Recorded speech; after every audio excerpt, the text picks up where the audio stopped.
Hey everybody, it's Becky. I'm back again with an organizational video today. I am aware this little thing is sticking out. If anybody notices it, it's driving me crazy, but I have a little curl, so ignore the little fuzzy things. This video is about digital clutter. We talk about paper clutter all the time and how it clutters up our desks and our tables and our kitchens and whatever. Digital clutter, I think, is almost worse. And basically what I mean is like video files, pictures, anything on your computer that's cluttering things up. I have a bunch of notes here, so I'm going to be looking down at that.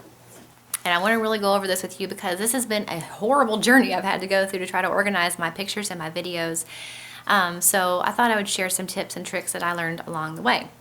So, like I said, digital clutter has more and more become a problem because of technology. We take pictures with our phones, we take videos with our phones, we have digital cameras, we have camcorders, and it's almost worse than paper clutter because it seems like it's easier to creep up on you because you don't realize that, okay, I took 4 pictures today and 2 videos the next day, and then you plug your phone into your computer to, back it up or whatever, and you've got a googly million pictures on iPhoto all of a sudden. You don't know how it happened, you don't know which ones have been printed, which ones haven't. So, it's just, I just feel like this needed to be made, and I haven't seen any videos like this on YouTube, so I hope it's helpful. But basically what the main thing is, it's not safe to just keep your pictures and your videos on your computer anymore. With computers, viruses, and things crashing and hard drives going bad, it's not a safe place to keep them, and it definitely should not be a permanent solution. So what I would recommend is making at least one hard copy of every digital source, whether that be a picture or a video. I keep 2 discs. So let's say I've got a video, like a bunch of videos. I will burn them to a disk. I'll make a backup disk, and then I save those files labeled, with the date, to my external hard drive. And so that way I know I've got it in at least 3 different places. If something happens to one disk, I've got another one, and if something happens to both disks, I have the external hard drive to back it up. And then I keep them all in a DVD portfolio I'll show you later. So basically I would recommend the first thing you do is get an external hard drive. An external hard drive, if you don't know, and I'm sure you do, but it's an extra hard drive for your computer that plugs in separately, that is in addition to the storage that comes on your computer. That way, if something goes wrong with your computer and the whole thing gets fried, you still have that external hard drive with things on it that are saved. They're not terribly expensive. We have a pretty big one, and it was around $100, but they usually start around that. That's a good frame of reference, about $100 or more. And then I will section off my external hard drive into categories like photos, videos, flash drive, files, and then individually I will label each folder with the month and or year of whenever the picture or video was taken. I get 2 portfolio discs for each type of media. So I have one for all my pictures that are on disc and one for all my Blu-rays, which are home videos get transferred to Blu-ray discs. So one for pictures, one for home movies. And then, okay, I'm going to show you mine. This is my home video one. It's pretty big, and these are not cheap. I mean, they're usually around $30 to $50 at Staples, but it holds a lot. And I'm trying to hold it up. It's really big, but it's really big.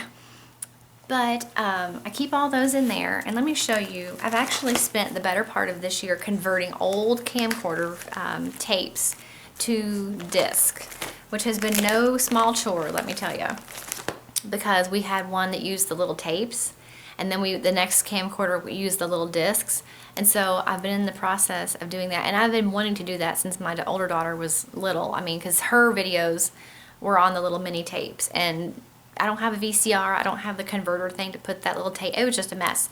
So it's been a huge learning process, learning how to figure out how to do that and then actually doing it. I'm almost done.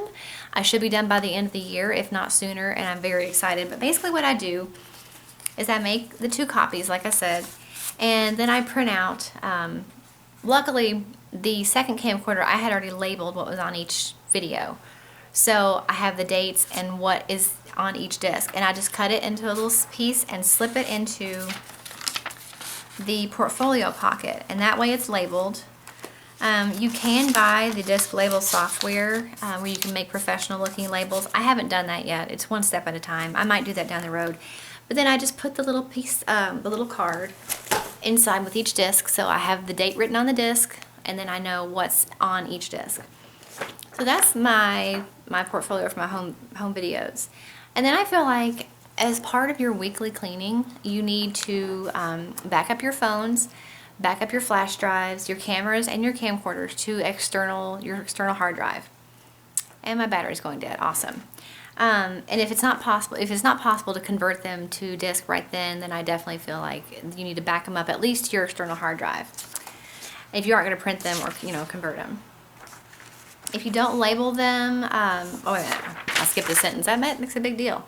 If you aren't going to print them right away or convert the video files to disk, you should put those files on your external hard drive and date them and note that you have not printed them yet, because if you don't, you will forget later on down the road whether or not you printed them. You might print them again and waste time and money. So just label them and write, already printed or not printed yet. So make sure your files are backed up and transferred before you erase it off your camcorder or your phone or your camera, because if something happens in the meantime on your computer and you lose all that stuff, then you'll at least still have it on your camera. But deleting them from the original source, like your camera or your phone, is especially important after everything's been backed up, to ensure that you don't import them again and have duplicates of everything, because that gets to be a huge mess. So after I've printed everything and backed it up, I delete everything from iPhoto. I know a lot of people like to keep their pictures on iPhoto, but I know where they're going to be if I need them. They're in my external hard drive or on disk, so I don't need to keep them in iPhoto. And that way, when I go to look at pictures later or upload more pictures and there's pictures on iPhoto, I might not think, oh, did I print those? They're still in iPhoto. Why are they there? So as soon as they're all backed up and transferred to disk, I erase them from iPhoto. And then I would keep a separate section on your external hard drive for the pictures that your kids might take. Both my kids have digital cameras. My older daughter has an iPod. She's always taking videos. And I don't necessarily want to print all their pictures because they take like 9 million pictures of one thing. But it's a nice way to keep them. And you can print some of them if you want, and they can have their own little album. But for the most part, like my youngest daughter especially, she's got like a little tiny kid camera, and she had like 400 and something pictures of like Panera. The inside of Panera. So I'll save them, but I don't print them all. But it's a good place to keep them. That way, if you ever want to have them, you can, they're there. And then as you make your home movie discs, make sure you mark what's on each disc and the date. That'll save you time later on down the road of having to go back and rewatch them to label and find out what's on them. It doesn't have to be anything fancy, just like a typed card like I have. And as I said, you can buy the DVD labels, and you can actually print out professional looking labels that will go on your DVDs, but I haven't done that yet. Another suggestion is to try to only upload your pictures and videos to one computer. Like if you have a laptop and a desktop, don't upload them to both of them, because then you're going to have duplicates and confusion of which ones have been printed and which ones haven't. And it just takes up memory on both computers needlessly. So just keep all your pictures and videos on one computer and one external hard drive. And remember, you don't have to print every picture. I mean, I think we all fall into that trap with digital cameras. Oh, I've got 9 pictures of the same thing, but they're a little different. You don't have to print them all. Photo books are expensive, pages are expensive, and it takes a lot of time to file those pictures. And you might have taken 100 pictures at the zoo, but you really only want to keep 30. Well, print the 30, put the other 70, with, all of them on your external hard drive, and you can go back later if you want to. And if you use snapfish.com or shutterfly.com, those are 2 photo printing websites that I have found to be very high quality and a lot cheaper than printing them at our local drugstore. Be sure to sign up for their emails, because they have coupons often. Like right now, snapfish.com has the penny print sale. So you can get 100 prints for a penny each. They're almost always on sale, and if you go through ebates.com, you get 10% back at Snapfish. So I'll put a link for that below. I have an Ebates account, and if you follow that link, then you can sign up if you haven't already, and you'll get 10% cash back into your Ebates account when you shop at Snapfish. So, oh, my camera is making me nervous.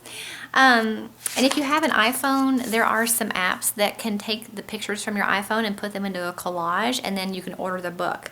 2 of them are Printzel, Printzel.com, or Printzel, not .com, and Mosaic photo books. And those both, the apps are free. You just have to pay to order the book, and I'll put the links for those below too. So, I've got some other tips that, since my battery's dying, I'll put them in the description box. They're mostly just about the types of photo pages I use. But the most important thing is to not let digital clutter creep up on you.